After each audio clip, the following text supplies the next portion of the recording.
Issue 4, Paul's letter to the Americans. Right or wrong, I'll always love you. The important thing is we change the ideas in this country that we have sound money, balanced budget, live within our means, take care of ourselves, and protect civil liberties. Ron Paul is the 74-year-old congressman from Texas's 14th district that abuts the Gulf of Mexico. He's a former flight surgeon in the Air Force, a libertarian by ideology, and a Republican by designation. Congressman Paul gained conspicuous public notice for his 2 presidential runs.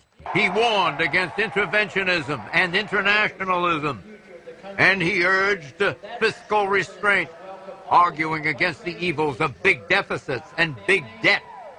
Paul is now back in vogue, probably due to the U.S. record deficit of, get this, $1.4 trillion, and a record debt of nearly $13 trillion, and a $1 trillion health care plan that a majority of Americans are against. Paul's exhortations to rein in debt are now GOP talking points. Paul is also credited for spurring America's newest political movement, Tea Parties. The Tea Party movement is not only alive, it's thriving. Tea Party is now polling ahead of the GOP. Senator Lindsey Graham is wrought up about Paul's impact on the Republicans. You have these Ron Paul guys show up and try to take over the party. They are not reflective of the Republican Party. I hope this serves as a wake-up call to Republicans. Here's how Paul responds to the Graham rap. You know, the Republican Party isn't exactly the top party in the country right now, but I think Lindsey is giving me way too much credit. Question, what does Senator Graham mean when he says, quote, Ron Paul guys are trying to take over the Republican Party on a clip? Well, there's some fratricide going on within the Republican Party because you have the far right running against the right in primaries, and the fear is, on the part of Lindsey Graham, is that the far right wins and can't then win statewide. You've got some Tea Party candidates who are popular, like Marco Rubio in Florida, but in Illinois, you've got the candidate that really has a shot to win, Ron Kirk, being nibbled to death by the Tea Parties. And so the Tea Party movement could end up being a big boon for Republicans, but it could blow up in their face as well. Well, the Tea Party movement is centered on one main issue, and that is government spending. It's big government spending. It's the deficit. It's the debt. And those are the issues that Congressman Paul has been talking about for a very long time. It's exploded.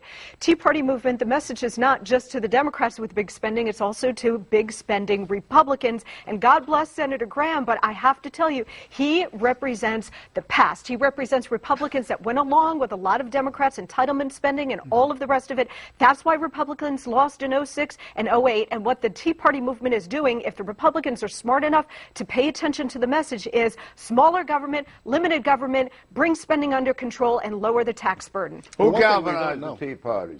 Well, that's a good question about galvanization, because Ron Paul was one of them, but there are a number of people around the country with different Tea Parties. Yeah, Dick Armey was certainly one who, with his organization, has helped to fund buses and all this, to bring people out. But you've got a lot of Tea Parties around the country. This is followers without real leaders. You don't have. They've got figureheads. Yeah, this is a true grassroots movement.